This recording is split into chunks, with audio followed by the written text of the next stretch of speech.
One में आप लोगों ने कॉमन आयन इफेक्ट तक पढ़ लिया था। कॉमन आयन इफेक्ट में आप लोगों ने देखा था कि जब किसी वीक इलेक्ट्रोलाइट में हम ऊपर से स्ट्रॉन्ग इलेक्ट्रोलाइट को डालते हैं हैविंग ए कॉमन आयन, तो वीक इलेक्ट्रोलाइट का डिग्री ऑफ डिसोसिएशन कुछ कम हो जाता है। इसी को हम लोग कहते थे कॉमन आयन इफेक्ट। दूसरे आयनों की कंसंट्रेशन भी कुछ कम हो जाती है। आयोनाइजेशन कांस्टेंट पे कोई फर्क नहीं पड़ता, लाइक के बी के डब्ल्यू, इनकी वैल्यू सेम रहती है। और हम लोगों ने पढ़ा था कि जब कभी भी कॉमन आयन पिक्चर में आएगा सारे रेक्टिफिकेशन वाले फार्मूले बेकार हो जाते हैं, right.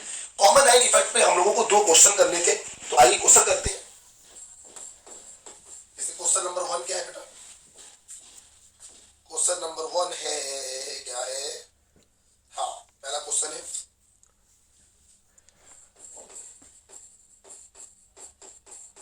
Common ion effect is shown by. Option आपको दिए जा रहे हैं, barium nitrate plus barium chloride. दूसरा ऑप्शन दिया जा रहा है HCl प्लस H2SO4। तीसरा ऑप्शन है NH4OH प्लस NH4Cl। और चौथा ऑप्शन है ऑल ऑफ दीज। तो अक्सर स्टूडेंट जल्दीबाजी में ऑल ऑफ दीज को टिक कर देते हैं। उनको ऐसा लगता है कि यहां पर भी कॉमन आयन है, यहां पर भी कॉमन आयन है और यहां पर भी NH4 प्लस कॉमन आयन है, लेकिन वो गलती कर बैठते हैं। ये बच्चों दोनों के दोनों सॉल्ट है, salt are usually strong electrolyte. ये दोनों के दोनों स्ट्रॉन्ग एसिड है। और आपको मालूम है कॉमन आयन इफेक्ट तब लगता है जब एक इलेक्ट्रोलाइट होता है वीक और दूसरा इलेक्ट्रोलाइट होता है स्ट्रॉन्ग और दोनों के पास कोई आयन कॉमन है। यहां पर देखिए दोनों स्ट्रॉन्ग है, बिल्कुल भी कॉमन आयन इफेक्ट नहीं लगेगा। यहां पर भी दोनों स्ट्रॉन्ग है, कॉमन आयन इफेक्ट नहीं लगेगा। यहां पर देखिए NH4OH वीक बेस है और NH4Cl स्ट्रॉन्ग इलेक्ट्रोलाइट है। यस, यहां पे कॉमन आयन इफेक्ट लगेगा। The answer is C. Okay बेटा, इसको नोट कर लीजिएगा। अगला क्वेश्चन हम लेके आ रहे हैं, न्यूमेरिकल क्वेश्चन है, उसको देखते हैं। हटा रहा हूं बेटा मैं इसको, हटा रहा हूं बेटा। अगला क्वेश्चन देखो, कैलकुलेट डिग्री ऑफ डिसोसिएशन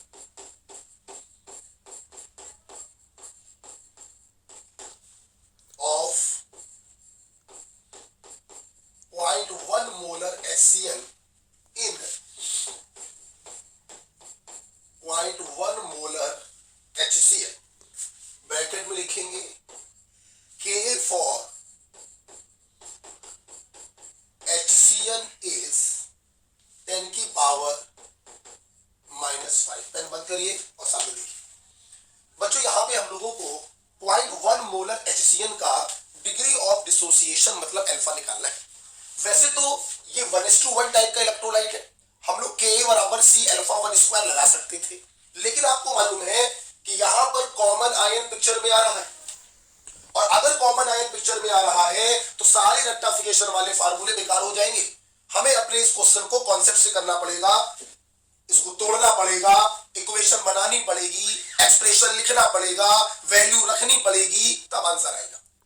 यहां पर आप K बराबर C अल्फा 1 स्क्वायर नहीं लगा सकते हैं क्योंकि कॉमन आयन पिक्चर में आ चुका है, राइट। सारा काम विधिवत तरीके से करना पड़ेगा।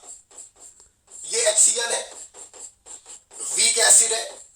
आइए इसको तोड़ देते हैं। 0.1 मोलर 0 0 होंगे, ये T बराबर 0 पर है।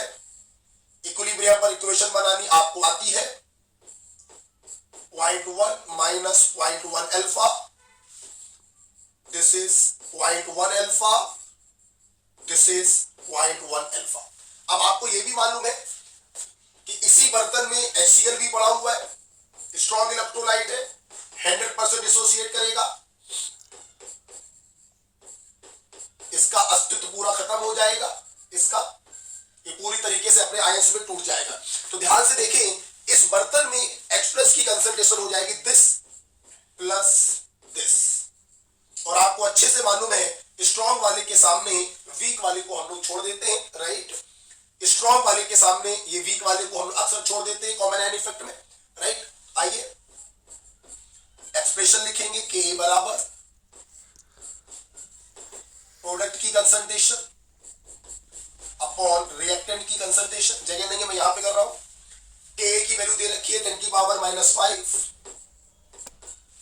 H प्लस की कंसंट्रेशन ध्यान रखिएगा, स्ट्रॉन्ग के सामने वीक वाले को इग्नोर कर देते हैं, हम लोग सिर्फ 0.1 रखेंगे into 0.1 alpha upon 0.1 minus 0.1 alpha, 0.1 के सामने इसको इग्नोर मार देंगे। सॉल्व करिए बच्चों, 0.1 से 0.1 चला गया, यहां से अल्फा की वैल्यू आ गई 10 की power -4, this is your answer.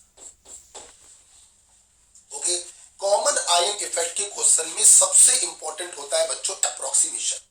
हम लोग बड़ी वैल्यू के सामने छोटी वैल्यू को इग्नोर मारते, ध्यान रखिएगा। आप देखिए, इस बड़ी वैल्यू के सामने छोटी वैल्यू को इग्नोर मार दिया, इस बड़ी वैल्यू के सामने छोटी वैल्यू को इग्नोर मार दिया, यही सबसे इंपॉर्टेंट कॉन्सेप्ट होता है। आई होप आपको ये सवाल समझ में आ गया हो। कोई प्रॉब्लम हो तो मुझसे व्हाट्सएप पर आप पूछ सकते हैं दोबारा से। राइट बेटा, हटा दे इसको। अच्छा, एक बात आपको और बताना चाहिए, जैसे मैं यूजली अल्फा का इस्तेमाल करता हूं, और आपको मालूम है जब भी हम लोग अल्फा का इस्तेमाल करते हैं तो इनिशियल कंसंट्रेशन में अल्फा से मल्टीप्लाई करके माइनस किया जाता है। आप चाहो तो इसकी जगह पे एक्स भी लिख सकते हो। जिन बच्चों ने मुझसे केमिकल इक्विलिब्रियम पढ़ा है वो जानते हैं, आप इसकी जगह पर एक्स भी लिख सकते हो, कोई दिक्कत नहीं। अगर डिग्री ऑफ डिसोसिएशन आपसे नहीं पूछा जा रहा है तो आप एक्स लेकर भी काम कर सकते हो। क्योंकि इस क्वेश्चन में आपसे डिग्री ऑफ डिसोसिएशन ही पूछा जा रहा था, इसलिए एक्स लेने से कोई फायदा नहीं था, 0.1 अल्फा लेने से ज्यादा फायदा था। अदरवाइज क्या करते, एक्स निकालते फिर एक्स को अल्फा में तब्दील करते, आंसर तब भी आ जाता। मैं क्या कहना चाहता हूं, मैं करके दिखा रहा हूं, जस्ट अ मिनट। मान लीजिए यही क्वेश्चन है, चलो कभी कभी ना किताबों में ऐसे लिखा मिल जाता है, इसलिए मैं आपको बताना चाह रहा हूं। अदरवाइज बच्चों मैं तो क्वेश्चन को हमेशा ऐसे ही करता हूं, आयनिक इक्विलिब्रियम के क्वेश्चंस में मैं हमेशा अल्फा का ही इस्तेमाल करता हूं। फिर भी कभी कभी किताबों में ऐसे भी लिखा मिल जाता है, तो आप कोई परेशान ना हो, तो मैं आपको वैसे ही बता दे रहा हूं। ये 0.1 था, 0 अपन ने x को माइनस किया, जैसे केमिकल इक्विलिब्रियम में x को माइनस करते हैं, वैसे ही अपन लोगों ने x को माइनस किया। यहां बर्तन में HCl भी पड़ा हुआ है, स्ट्रॉन्ग इलेक्ट्रोलाइट है, पूरा का पूरा टूट जाएगा, इसका अस्तित्व खत्म हो जाएगा। राइट, तो H प्लस कितना हो गया, दिस। बात फिर से वही है, अपन क्या करेंगे, स्ट्रॉन्ग के सामने इनको छोड़ देंगे, इसके सामने इसको छोड़ देंगे। राइट, K1 या K बराबर H प्लस की कंसंट्रेशन Cl माइनस की कंसंट्रेशन अपॉन HCl की कंसंट्रेशन। राइट, K की वैल्यू कितनी दी गई है, 10 की पावर -5, H प्लस कितना हो जाएगा 0.1, Cl माइनस कितना हो जाएगा x, HCl कितना हो जाएगा 0.1, बताइए। तो 0.1 से 0.1 कैंसिल हो जाएगा, तो x बराबर क्या आ गया। क्या ये आपका आंसर होगा, नहीं ये आपका आंसर नहीं है, ये तो आपने x की वैल्यू निकाली है। आपसे डिग्री ऑफ डिसोसिएशन पूछा गया, आपको अच्छे से मालूम है x बराबर क्या होता है, इनिशियल अमाउंट में अल्फा से मल्टीप्लाई करते हैं, तो यहां से अल्फा बराबर क्या आएगा, x अपॉन c की वैल्यू कितनी है 0.1, ये बच्चों आपका आंसर होगा। तो जैसे चाहो वैसे कर लो, x लेकर अगर आप चलोगे तो लास्ट में आपको x को अल्फा में बदलना पड़ेगा, या ऐसा भी कर सकते हो शुरू से ही अल्फा को लेकर चलो। ठीक है, तो अगर अल्फा पूछा जाए तो शुरू से ही अल्फा को लेकर चला तो ज्यादा अच्छा रहेगा। हाँ, अगर अल्फा के अलावा कुछ और पूछा जा रहा है तो आप x का इस्तेमाल कर सकते हो। राइट, अच्छा, ये कॉन्सेप्ट बच्चों क्या हो गया, खत्म हो गया। हमेशा ध्यान रखना, कॉमन आयन इफेक्ट के क्वेश्चन में सबसे इंपॉर्टेंट होता है इग्नोरेंस। बड़ी वैल्यू के सामने छोटी वैल्यू को इग्नोर करना, बड़ी वैल्यू के सामने छोटी वैल्यू को इग्नोर करना सबसे इंपॉर्टेंट कॉन्सेप्ट होता है। राइट, अच्छा, कॉमन आयन इफेक्ट के क्वेश्चन हो गए। अब हम लोग अगले कॉन्सेप्ट की तरफ जा रहे हैं, comparison of acidic strength of two weak acid. हम लोगों को वीक एसिड के एसिडिक स्ट्रेंथ को कंपेयर करना है, कौन स्ट्रॉन्ग होगा और कौन वीक होगा। आइए करते हैं। मान लीजिए एक एसिड है Ha1 C मोलर, एक दूसरा एसिड है Ha2 C मोलर, कंसंट्रेशन दोनों की बराबर ले ली, ये भी डिसोसिएट होगा, एक इक्विलिब्रियम स्टेबलाइज होगा। मान लीजिए डिग्री ऑफ आयोनाइजेशन α1 है और आयोनाइजेशन कांस्टेंट Ka1 है। सिमिलरली यहां पर भी होगा,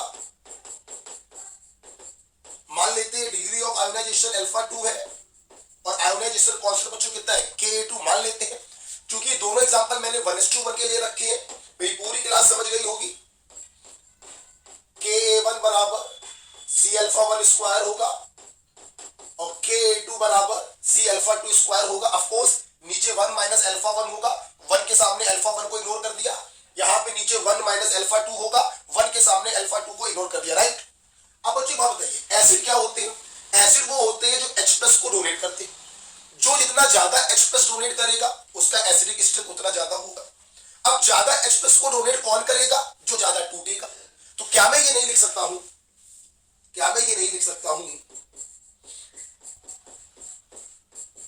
acidic strength is directly proportional to degree of ionization. जो जितना ज्यादा डिसोसिएट करेगा, जो जितना ज्यादा आयोनाइज करेगा उसका एसिडिक स्ट्रेंथ उतना ज्यादा होगा। तो हम लोग लिख सकते हैं acidic strength of acid 1 upon acidic strength of acid 2 बराबर अल्फा 1 अपॉन अल्फा 2। अल्फा 1 की जगह पे क्या लिख सकते हैं? K1 अपॉन C का अंडर रूट, और अल्फा 2 की जगह पे क्या लिख सकते हैं? K2 अपॉन C का अंडर रूट। दोनों को जब आप डिवाइड करोगे तो C से C कैंसिल हो जाएगा और ये बराबर आ जाएगा under root Ka1 into Ka2। Okay, तो आप बच्चों ध्यान से देखिए, जिस एसिड का आयोनाइजेशन कांस्टेंट बड़ा होता है उस एसिड का एसिडिक स्ट्रेंथ भी ज्यादा होता है। यस, जिसका Ka ज्यादा होगा उसका एसिडिक स्ट्रेंथ भी ज्यादा होगा। आई होप आपको यहां से समझ में आ गया होगा। जैसे इसके ऊपर एक छोटा सा क्वेश्चन मैं कराऊं, आप इसको वीडियो को पॉज करके पहले लिख लीजिएगा, ठीक है? मैं ऊपर रख कर रहा हूं। जैसे मान लीजिए बेटा, आवाज आएगी यहां पर। मान लीजिए क्वेश्चन दिया, Ha1 एक वीक एसिड है जिसका Ka है 10 की पावर -4। Ha2 दूसरा वीक एसिड है जिसका Ka है 10 की पावर -10। आपसे क्वेश्चन पूछा गया, which acid is stronger and how much?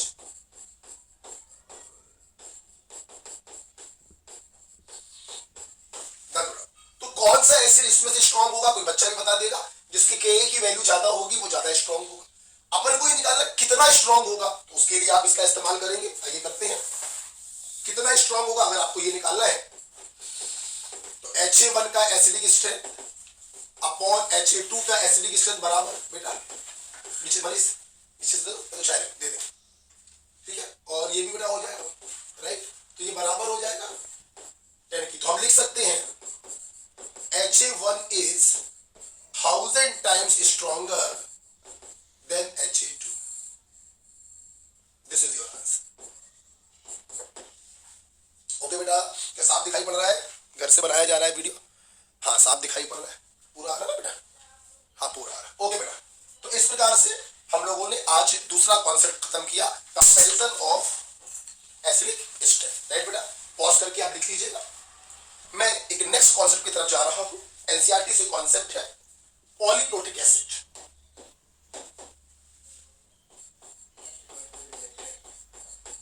Polyprotic acid, poly माने बहुत सारे, प्रोटिक माने प्रोटॉन। ऐसे एसिड जो एक से ज्यादा प्रोटॉन को H+ को डोनेट कर सकते हैं, having more than one replaceable H+ ion whose valence factor is more than 1। जैसे चाहो वैसे बोल सकते हो। पॉलीप्रोटिक एसिड एक से ज्यादा प्रोटॉन डोनेट करते हैं, या having replaceable ion more than 1, या whose valence factor is more than 1 are called polyprotic acid. Acid having more than one replaceable H+ ion, right? Having more than one replaceable H+ ion, for example H2S, H2CO3, H3PO4 etc. अब देखिए, इसके पास 2 replaceable H+ है, इसके पास भी 2 replaceable H+ है, इसके पास 3 replaceable H+ है। इन सभी के वैलेंस फैक्टर 1 से ज्यादा है, इसलिए इन सबको हम लोग कहते हैं पॉलीप्रोटिक एसिड। समझिए, सुना, ठीक है? जैसे देखिए बेटा,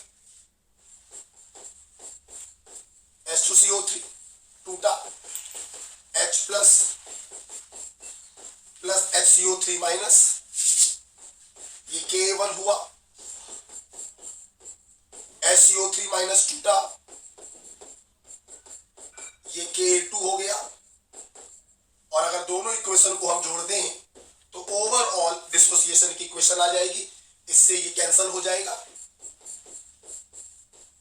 और ये देखिए ओवरऑल डिसोसिएशन की इक्वेशन आ गई।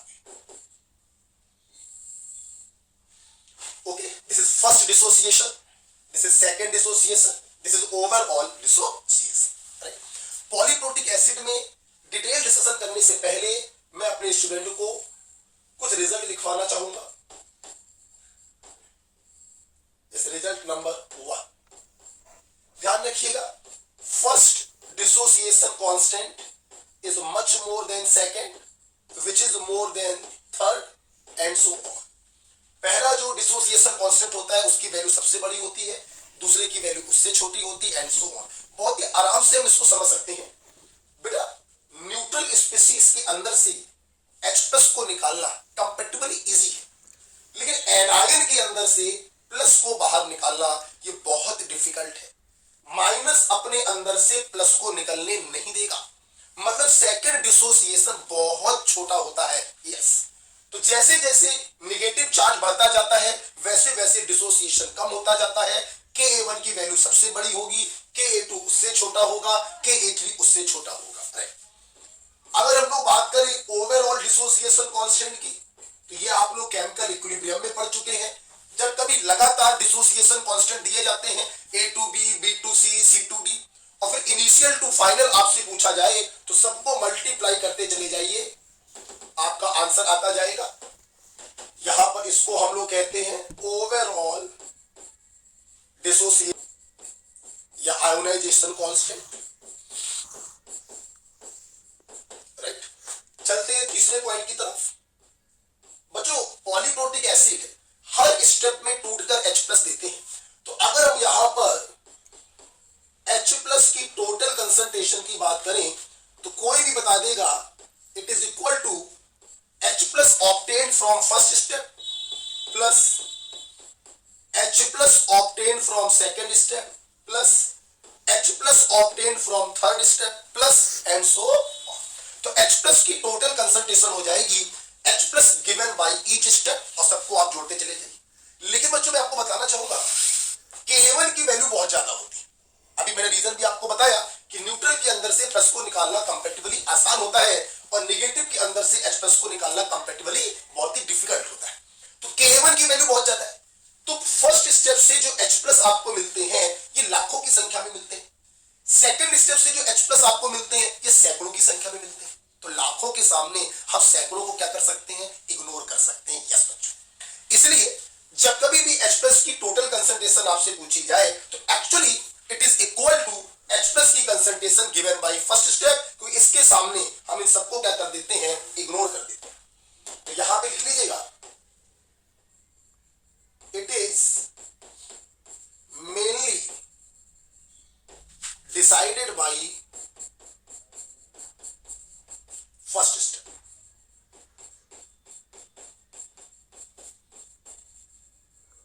ओके, भले H+ आपको हर स्टेप से प्राप्त हो रहा हो, लेकिन पहले स्टेप से प्राप्त होने वाले H+ के सामने बाकी सारे H+ को हम इग्नोर कर देते हैं। So it is mainly decided by first step only, right बेटा। एक लास्ट पॉइंट और बताना चाहूंगा, रिजल्ट में चौथा,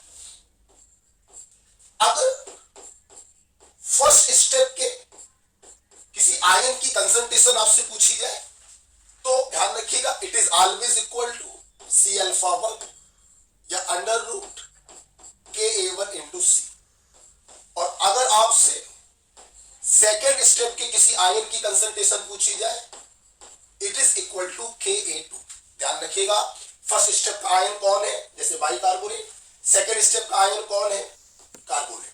अगर मैं आपसे कहूं H+ किस स्टेप का आयन है तो ध्यान रखिएगा H+ प्राप्त जरूर सारे स्टेप से हो रहा है but it's concentration is mainly decided by first step, इसलिए H+ को भी हम लोग क्या मान के चलेंगे, फर्स्ट स्टेप का आयन मानकर चलेंगे। तो फर्स्ट स्टेप के आयन की कंसंट्रेशन पूछी जाए तो सी अल्फा 1 या बराबर अंडर रूट Ka1 इंटू सी कर देंगे, और सेकंड स्टेप के आयन की कंसंट्रेशन पूछी जाए तो it is simply equal to Ka2 कर देंगे। राइट बेटा, इसको लिख लीजिए, इसको लिख लीजिए। एक छोटा सा क्वेश्चन कराना चाहेंगे, फिर हम लोग पॉलीप्रोटिक एसिड का डिटेल डिस्कशन भी करेंगे। राइट, इसको लिख लिया। यस, पहले एक छोटा सा क्वेश्चन मैं आपको कराना चाह रहा हूं, देखिएगा। एक छोटा सा बिल्कुल सवाल है। H2S डाइप्रोटिक एसिड है, हमने आपको इसका Ka1 दिया है 10⁻⁻7, इसका Ka2 दिया है 1.3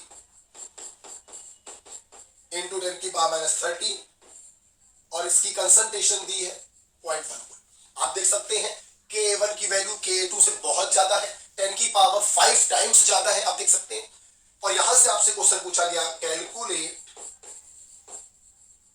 calculate concentration of H plus, HS minus and S minus 2। ये क्वेश्चन आपसे पूछा गया, बहुत ही सिंपल सा क्वेश्चन है, ध्यान रखिएगा। फर्स्ट स्टेप के आयन कौन कौन से हैं? फर्स्ट स्टेप के आयन है H प्लस, फर्स्ट स्टेप के आयन है HS माइनस। तो इनकी कंसंट्रेशन किसके बराबर हो जाएगी? अंडर रूट Ka1 इंटू सी।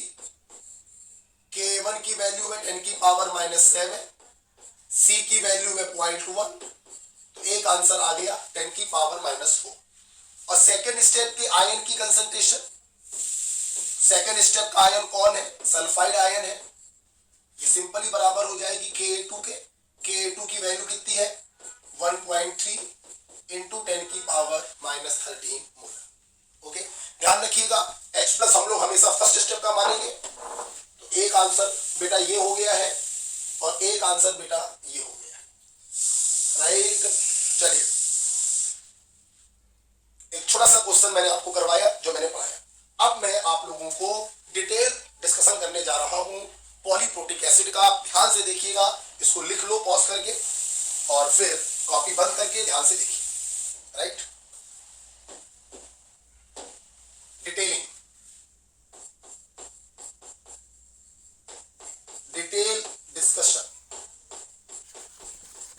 आइए बच्चों डिटेल डिस्कशन करते हैं। हम लोग पॉलीप्रोटिक एसिड हेडिंग डाल लिया आप लोगों ने। ओके, आइए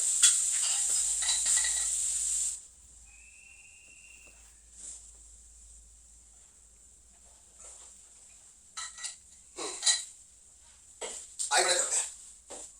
जैसे ये मान लेते हैं हम लोग, हमारे पास H2CO3 है, ठीक है, इसकी कंसंट्रेशन है C मोलर। पॉलीप्रोटिक एसिड है, 2 H plus plus HCO3 minus. Initially ये 0 होंगे। अभी थोड़ी देर पहले मैंने आपको बताया आप -X भी कर सकते हो या -C⁴1 भी कर सकते हो। डिटेल डिस्कशन मेरे को करना है, अल्फा की वैल्यू निकालकर भी मेरे को दिखानी है, तो मैं C⁴1 कर रहा हूं, -C⁴1। तो C माइनस C⁴1, ये क्या हो जाएगा? C⁴1 हो जाएगा, ये क्या हो जाएगा? C⁴1 हो जाएगा। राइट, अब ये जो एनायन बना ये रुकेगा तो नहीं, इसके पास भी H प्लस है, ये भी फर्दर टूटेगा। तो ध्यान से देखेंगे, एक सेकंड इक्वेशन इसी बर्तन में क्या बन जाएगी? C⁴1 है, H plus plus CO3 minus 2 0। आप यहां से -Y भी कर सकते हैं, या फिर आपको मालूम है इनिशियल कंसंट्रेशन में अल्फा से मल्टीप्लाई कर देते हैं हम लोग, तो X और Y की वैल्यू आ जाती है। अब यहां पर इनिशियल कंसंट्रेशन कितनी है? C⁴1। माना इसका डिग्री ऑफ डिसोसिएशन α2 है, तो X की जगह लिखेंगे C⁴1 इंटू α2। कोई प्रॉब्लम तो नहीं होगी? राइट, कितना बच गया? C⁴1 माइनस C⁴1 α2, ये कितना बन गया? C⁴1 α2, ये कितना बन गया? C⁴1 α2। ध्यान रखिए, किताबों में इसकी जगह पर X भी लिख सकते हैं, ध्यान रखिएगा। आप इसकी जगह पर X भी लिख सकते हैं और इसकी जगह पर X डैश या Y भी लिख सकते हैं, कोई इशू नहीं है, ध्यान रखिएगा। ओके, अब सुनिए, अब बेटे एक बात बताइए, ये दोनों इक्विलिब्रियम एक ही बर्तन में चल रहे हैं। जब एक ही बर्तन में चल रहे हैं तो जो जो चीजें दोनों इक्वेशन में कॉमन है हम उनकी कंसंट्रेशन भी सेम रखेंगे। जैसे H2CO3 दोनों में कॉमन नहीं है, तो तुम्हारी कंसंट्रेशन इतनी ही रहेगी। अच्छा, H प्लस दोनों में कॉमन है, तो कॉमन है तो कंसंट्रेशन भी कॉमन करनी पड़ेगी। C अल्फा 1 यहां पर है, C अल्फा 1 अल्फा 2 यहां पर है, तो प्लस C अल्फा 1 अल्फा 2 यहां पर भी करेंगे और प्लस C अल्फा 1 यहां पर भी करेंगे। अच्छा, कार्बोनेट कॉमन नहीं है, बाई कार्बोनेट कॉमन है और बाई कार्बोनेट की कंसंट्रेशन वहां पे C अल्फा 1 दिखाई पड़ रही है, यहां पे C alpha 1 minus C alpha 2 है, तो यहां पर भी आपको करना पड़ेगा minus C alpha 1 alpha 2। Same करते हैं, जो आयन सेम होते हैं दोनों इक्वेशन में उनकी कंसंट्रेशन हम लोग क्या करते हैं, सेम करते हैं। अब ये हमारी दो इक्वेशन बन चुकी है। ठीक, अब देखा, अब हमने पहली वाली पर Ka1 का फंडा लगाया, तो Ka1 बराबर फर्स्ट स्टेप के प्रोडक्ट अपॉन फर्स्ट स्टेप का रिएक्टेंट।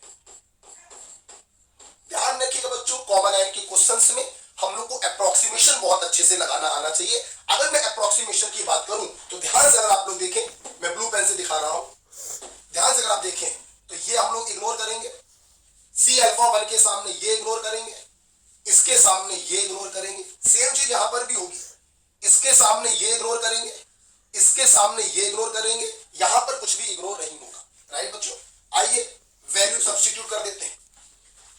Ka1 की जगह K1 ही रखते हैं, H प्लस की जगह बच्चों C अल्फा 1 हो जाएगा, बाई कार्बोनेट की जगह पर भी C अल्फा 1 हो जाएगा और H2CO3 की जगह C हो जाएगा। ध्यान से देखिए, वही एक्सप्रेशन आ गया तो थोड़ी देर पहले मैंने लिखा था, C से C देखिए कट गया,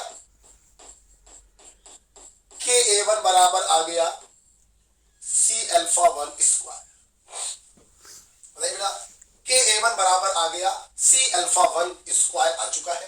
राइट बेटा, अगर यहां पे हम लोग बात करें बाई कार्बोनेट या H प्लस की कंसंट्रेशन क्या होगी, तो कोई भी देख के बता देगा। फर्स्ट स्टेप के आयन की कंसंट्रेशन क्या है, H प्लस की भी C अल्फा 1 है, बाई कार्बोनेट की भी C अल्फा 1 है। अल्फा 1 की वैल्यू जब यहां से रखेंगे आप तो ये वही एक्सप्रेशन आएगा जो मैंने थोड़ी देर पहले लिखवाया था, Ka1 इंटू C।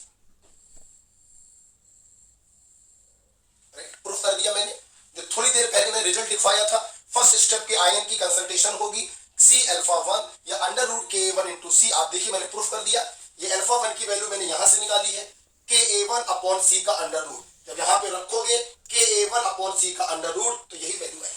क्लियर, अब मैं जा रहा हूं सेकंड स्टेप पे लगाने, ध्यान सब देखिएगा।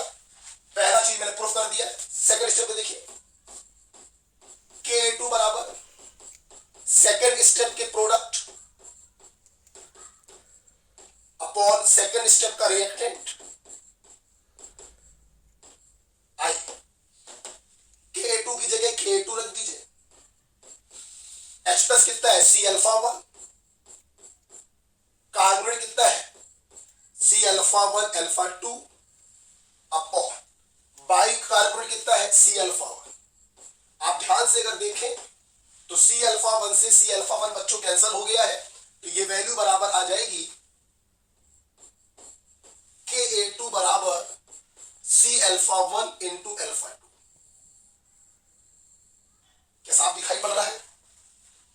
हाँ दिखाई पड़ रहा है बेटा। तो मैं यहां पर आपको दिखाना चाह रहा हूं, अगर सेकंड स्टेप के आयन की कंसंट्रेशन आप देखें तो किसके बराबर है, C अल्फा 1 अल्फा 2 के बराबर है, और C अल्फा 1 अल्फा 2 की वैल्यू किसके बराबर है, K2 के बराबर है। ध्यान से देखिए, मैंने फिर से प्रूफ कर दिया कि सेकंड स्टेप के आयनों की जो कंसंट्रेशन होती है वो Ka2 के बराबर होती है। आप देख लीजिए Ka2 के बराबर है,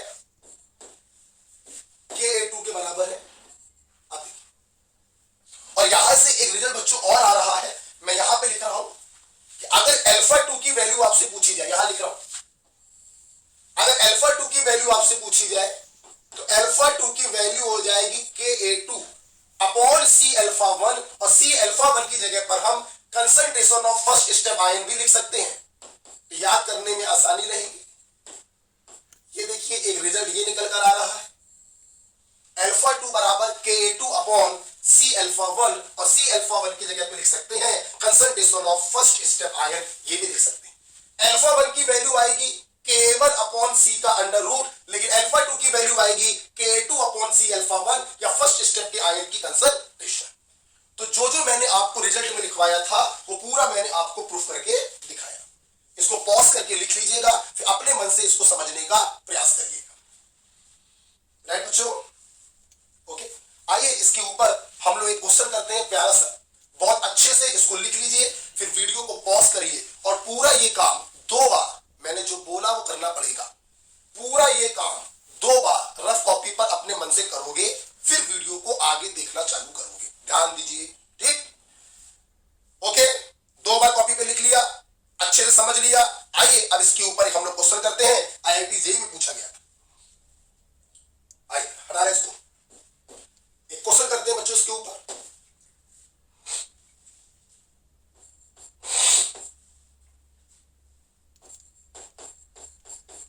A solution contain 0.1 molar H2S and 0.3 molar HCl. Full stop. Calculate concentration of HS minus and S minus 2 ion in the solution given K1 and K2 is equal to 10 की पावर माइनस 7 एंड 1.3 इंटू 10 की power minus 30। बिल्कुल pen copy बंद कर दीजिए। आप जानते हैं ये क्वेश्चन एक अच्छा खासा जहरीला सवाल बन चुका है। इस क्वेश्चन में देखिए पॉलीप्रोटिक एसिड का कॉन्सेप्ट भी लगाना है और इस क्वेश्चन में देखिए कॉमन आयन इफेक्ट भी लगना है। और तुम्हें तो मालूम है कॉमन आयन इफेक्ट जब भी पिक्चर में आता है रेक्टिफिकेशन वाले सारे फार्मूले बेकार हो जाते हैं। इस क्वेश्चन में फर्स्ट स्टेप के आयन की कंसंट्रेशन बराबर under root K1 into C और सेकंड स्टेप के आयन की कंसंट्रेशन बराबर K2। ये फार्मूले काम नहीं करेंगे क्योंकि कॉमन आयन पिक्चर में आ गया है, सारे रेक्टिफिकेशन के फार्मूले खराब हो जाते हैं। अब हमें इस क्वेश्चन को कॉन्सेप्ट से ही करना पड़ता है। ध्यान रखिए बच्चों, इसीलिए मैंने आपको डिटेल डिस्कशन पढ़ाया था पॉलीप्रोटिक एसिड का। अगर पॉलीप्रोटिक एसिड का डिटेल डिस्कशन आप नहीं पढ़ेंगे तो आप इस क्वेश्चन को किसी कीमत पे सॉल्व नहीं कर सकते। इसीलिए मैंने कहा था वीडियो को पॉज करिएगा, 2 बार उस डिस्कशन को रफ कॉपी पे करिएगा। आइए अब मैं करने जा रहा हूं, सब लोग तैयार रहिएगा। क्वेश्चन को कॉन्सेप्ट से करना पड़ेगा मेरे भाई। देखिए बिल्कुल छोटा छोटा मैं लिखूंगा, ध्यान से देखिए। ये 0.1 मोलर 0 अधन अपन से अल्फा की वैल्यू तो पूछी नहीं जा रही है, तो अपन यहां पर 0.1 अल्फा 1 को लिखकर क्यों समय बर्बाद कर रहे हैं? सीधे x को माइनस कर दे रहे हैं जैसा कि किताबों में किया जाता है। मैं फिर से बोलूंगा, आप चाहे यहां पर 0.1 अल्फा 1 माइनस कर दो या सीधे तो इसके स्थान पर x को लिख दो, बात तो एक ही हो जाएगी। ओके, अब इसको लिखने पे थोड़ा बड़ा सा दिखाई पड़ता है, कॉम्प्लिकेटेड दिखाई पड़ता है, x को लिखने पर छोटा सा दिखाई पड़ता है। तो आपसे अल्फा की वैल्यू तो पूछी नहीं जा रही है, तो आप x को लिख लीजिए, ठीक है? तो आप देखिए 0.1 माइनस x, ये भी x, ये भी, अभी फर्दर टूटेगा, ध्यान से देखिएगा। कंसेप्चुअली समझा रहे हैं हम आपको, कोई कॉन्सेप्ट से ही काम होगा बच्चों। x 0 0, अब x में से अपन लोग यहाँ पे C अल्फा 1 अल्फा 2 करते थे, फाई कर लो यार, x माइनस वाई, y अभी का खत्म नहीं हुआ है। और इसी बर्तन के अंदर एक इक्वेशन और भी तो बनेगी। ये स्ट्रॉन्ग इलेक्ट्रोलाइट टूट रहा है, 0.3 0.3 इसका अस्तित्व खत्म हो जाए। तो ध्यान से देखा जाए तो इस बर्तन के अंदर ये 3 रिएक्शन चल रहे हैं। अब अगर ये 3 रिएक्शन चल रहे हैं, जो चीजें कॉमन है उनकी कंसंट्रेशन भी कॉमन होनी चाहिए। H प्लस देखिए कॉमन है, तो यहां पर भी आपको करना पड़ेगा x प्लस वाई प्लस 0.3, यहां पर करना पड़ेगा प्लस x प्लस 0.3। वो तो बेकार है क्योंकि वो तो इर्रिवर्सिबल इक्वेशन, वो तो बेकार। एच माइनस को कॉमन करना पड़ेगा, एक्स माइनस वाई, और तो कुछ कॉमन नहीं। अब जैसे कि आप जानते हैं जब भी कॉमन आयन वाले क्वेश्चन आते हैं इग्नोर करना बहुत इंपॉर्टेंट है। तो पॉइंट 1 के सामने हम इसको इग्नोर कर देंगे, पॉइंट 3 के सामने ये दोनों इग्नोर हो जाएंगे, एक्स के सामने वाई इग्नोर हो जाएगा, ये दोनों इग्नोर हो जाएंगे। इग्नोरेंस बहुत जरूरी है, इग्नोरेंस बहुत जरूरी है कॉमन आयन के क्वेश्चंस में, ध्यान रखिएगा। अब आइए पहले स्टेप पे लगा देते हैं, Ka1 बराबर H प्लस की कंसंट्रेशन HS माइनस की कंसंट्रेशन अपॉन H2S की कंसंट्रेशन। Ka1 आपको दिया है 10 की पावर माइनस 7, H प्लस की जगह पे 0.3 रखा जाएगा, HS माइनस की जगह पे चाहो तो X रख दो क्योंकि उसी की कंसंट्रेशन निकालनी है, चाहो तो X की जगह पे सीधे HS माइनस को रख दो अपॉन H2S 0.1। ये देखिए बच्चों X की वैल्यू निकल कर आ गई, HS माइनस बराबर आ गया 10 की पावर माइनस 7 अपॉन 3 मोलर। ये देखिए पहला आंसर आ चुका है।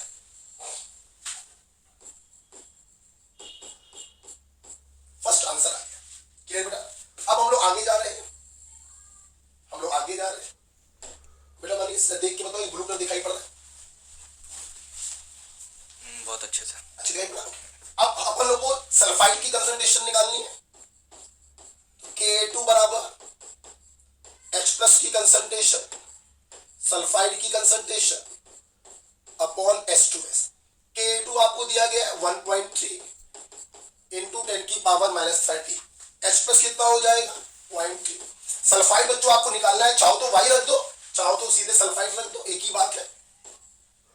अपॉन H2S, जस्ट मिनट एक गलती हो गई है, यहाँ पे H2S नहीं होगा, HS माइनस होगा, और HS माइनस की कंसंट्रेशन किसके बराबर है? X के बराबर है। किसके बराबर है? X के बराबर है। या आप यहां से उठा के रख दीजिए 10 की पावर माइनस 7/3, तो यहां से सॉल्व कर लीजिए तो सल्फाइड आयन की कंसंट्रेशन आ जाएगी 1.3 इंटू 10 की पावर माइनस 30 इंटू 10 की पावर माइनस 7 अपॉन 3 इंटू 0.3। ये सेकेंड आंसर बच्चों आप लोगों का आ चुका है।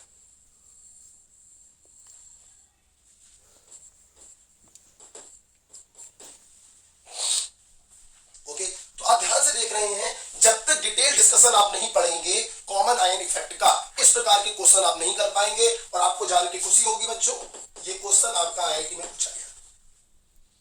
ओके, आल्दो आईआईटी में सिर्फ सेकंड स्टेप के आयन की कंसंट्रेशन पूछी गई थी, और मैंने इस क्वेश्चन में फर्स्ट स्टेप के आयन की भी पूछ ली है और सेकंड स्टेप के आयन की भी पूछ ली है। राइट, इसको लिखिए, वीडियो को पॉज करिए, इस सवाल को अपने मन से करिए।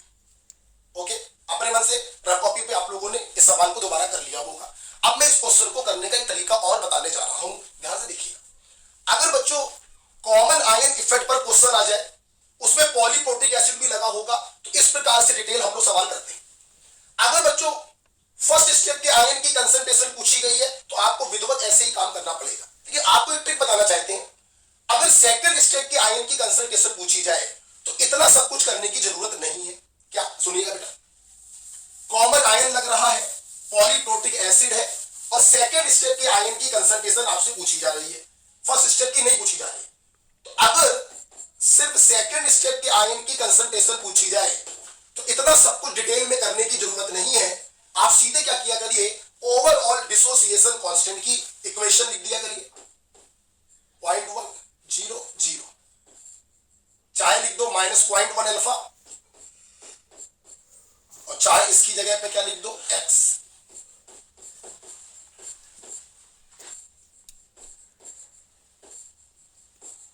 इसी बर्तन में HCl भी पड़ा है।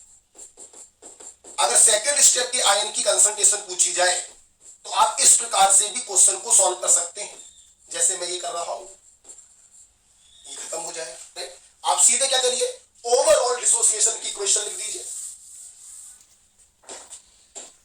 अगर सेकंड स्टेप के आयन की कंसंट्रेशन पूछी जाए तो आप इस प्रकार से भी सवाल को सॉल्व कर सकते हैं, ध्यान से देखिएगा। ओवरऑल डिसोसिएशन कांस्टेंट Ka बराबर H प्लस का square sulphide ion upon H2S। K की जगह क्या रखोगे, K1 इंटू Ka2। बेटा मनीष जल्दी चलिएगा। राइट, H प्लस का स्क्वायर, H प्लस का बच्चों स्क्वायर क्या हो जाएगा, X का स्क्वायर। जस्टिफाइड गलती हम क्या कर रहे हैं, क्या गलती हो रही है। जब भी कॉमन आयन पे सवाल आएगा, जो आयन कॉमन है उनकी कंसंट्रेशन को पहले बराबर करना पड़ेगा। बराबर किया नहीं, काम आगे करने लगे, क्वेश्चन सॉल्व नहीं हो रहा, इसीलिए बराबर तो करिए। ये तो बेकार हमारे लिए है ना। अब ठीक है, इसके सामने इसको इग्नोर मार दीजिएगा। राइट, ध्यान रखिए। तो H प्लस का स्क्वायर, 0.3 का स्क्वायर। सल्फाइड आयन आपको निकालना था, चाहे X रख दो चाहे सल्फाइड आयन रख दो। और H2S कितना हो जाएगा, इसको भी इग्नोर मारना था हम लोगों को, 0.1। आप यहां सॉल्व कर लीजिए बच्चों। तो सल्फाइड आयन की कंसंट्रेशन वही आएगी जो यहां से आई थी, 1.3 इंटू 10 की पावर -13 इंटू 10 की पावर -7। 0.3 इंटू 0.3 दशमलव हट जाएगा, तो 1.3 3 में बदल जाएगा और 1.3 0.3 रहेगा। आप ध्यान से देखिए, सवाल थोड़ा सा सिंपल हो गया और आंसर वही आ गया। ये देखिए, देखिए।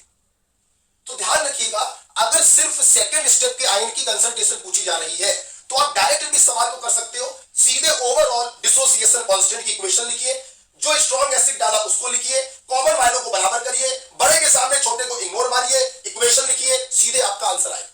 लेकिन अगर फर्स्ट स्टेप के आयन की कंसंट्रेशन भी पूछी जा रही है और क्वेश्चन कॉमन आयन पर है तो विधिवत आपको करना पड़ेगा, जैसे इससे पहले मैंने आपसे करके दिखाया था। ओके, तो आई होप आपको ये कॉन्सेप्ट भी समझ में आ गया होगा। बहुत ही प्यारा क्वेश्चन था। चलिए बच्चों, एक स्टेप आगे जा रहे हैं।